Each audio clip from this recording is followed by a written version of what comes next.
Hi everyone, and welcome to today's contribution, which is about anti-fishing. I'm going to argue that anti-fishing is ethically not defensible. If you're an animal, you're entitled to rights if you can feel pain and suffer, or if you're a subject of a life, or both. As I've shown in my other videos, there is basically three types of animal rights philosophies. There is Peter Singer, animal rights / animal liberation style. There is Tom Regan, animal rights, and hybrid views / rights. Please note that all these animal rights philosophies are directly or indirectly focused on pain.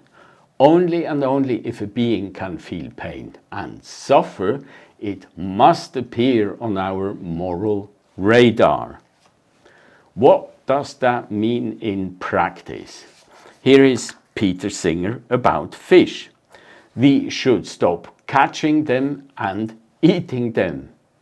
Thank you very much, say 3 billion people whose livelihood depends on fish and fishing. Tom Regan, not to be outdone on wildlife management, wildlife managers should be principally concerned with letting animals be, keeping human predators out of their affairs, allowing these other nations to carve out their own destiny. What does that mean in practice? For example, here is your beautiful lake with beautiful indigenous species. And here is your invasive species exterminating or about to exterminate your indigenous species. We have to let it happen. We have to let them carve out their own destiny. Another animal rights celebrity, Chef Sebo, demands a global ban on all animal agriculture, including fish farming. Bans. Yes, let's ban it. Bans left, bans right, and bans center. Bans, they just love their bans. If you're so inclined, you can still argue for animal rights, provided you're prepared to ignore 99% of reality. The reality around you is nature, is land, is water, is air, all that enables life. And all of that which enables life can't feel pain and suffer, and therefore is of no moral concern. Just think about it.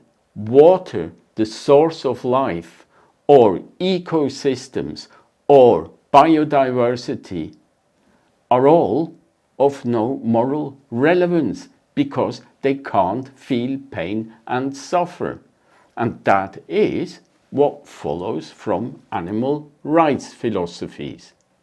Now, in the last 10 to 15 years, animal rights philosophers and science activists began to understand that all of them might be a bit too radical to achieve their bans, and some of them moved to hybrid views. And all of a sudden, the environment matters. However, by accepting that the environment matters, they also accept that there are values outside the range of pain and suffering. But there can be no values in non-religious animal rights views. There can only be consequences and rights. What happens here is that animal rights philosophers and science activists drop their fundamental tenet about pain and suffering. And with their hybrid views, they shift the ground from ethical reasoning to ethical dictating. This is a key point, so I repeat that again, they shift their ground from ethical reasoning to ethical dictating. And this is pure 1984 Big Brother ethics, and the shadow of Karl Marx looms large over all this. Marx famously stated that the philosophers have only interpreted the world in various ways. The point is to change it, and that is exactly what the animal rights movement and anti-fishing are trying to do, by hook or by crook. Just a quick word on fish pain. Although the animal rights crowd claims that it is beyond any reasonable doubt that fish feel pain, the generic claim fish feel pain is absolutely meaningless. And there is another angle to consider. Lars Chitka, a science activist, recently went on record as saying, there isn't any way in any creature to formally quantify or prove pain. According to Chitka, we can only talk about probabilities. Yes, but then it all depends on the nature and quality of what you're looking at in order to establish probabilities. In other words, it just depends on how you load the dice. Let's have a look at the frame of reference of anti-fishing and the frame of reference of fishing. Anti-fishing first. Anti-fishing draws on egalitarianism, gender, sexism, speciesism, racism, colonialism, and many other isms on top of that. The overall goal is a ban on fishing in globo for the good of fish. Fishing, on the other hand, is rooted in nature, biodiversity, sustainability, healthy water, healthy fish populations, and beauty. And the overall goal is sustainability for the good of people and the good of fish. What is good for fish is good for people. These views are light years apart. Animal rights draw largely on highly refined first world intellectual concepts, whereas fishing is rooted in human evolution, human history, and human culture. Anti-fishing is pessimistic, uprooting, and deeply misanthropic. And a fine example of that are two German philosophers, well-respected and prize-winning philosophers, who demand that the Inuit should stop fishing. What do you say to that?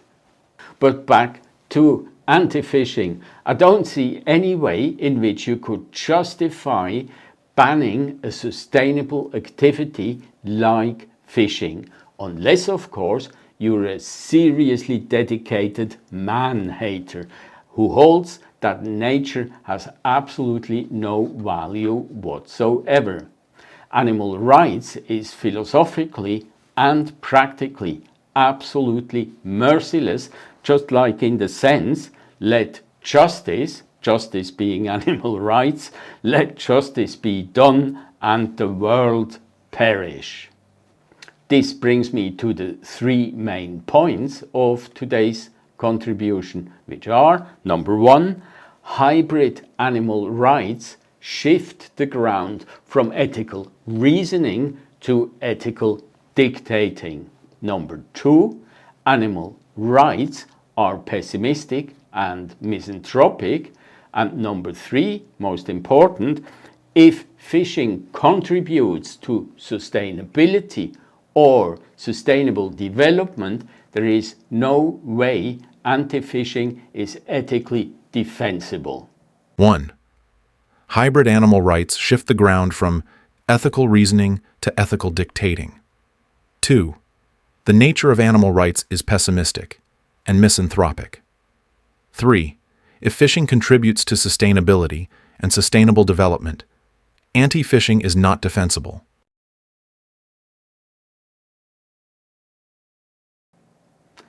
That's it for today. Thank you for bearing with me, and I hope to see you for my next contribution, which focuses on the bright side, on fishing. I hope to see you then. Cheers!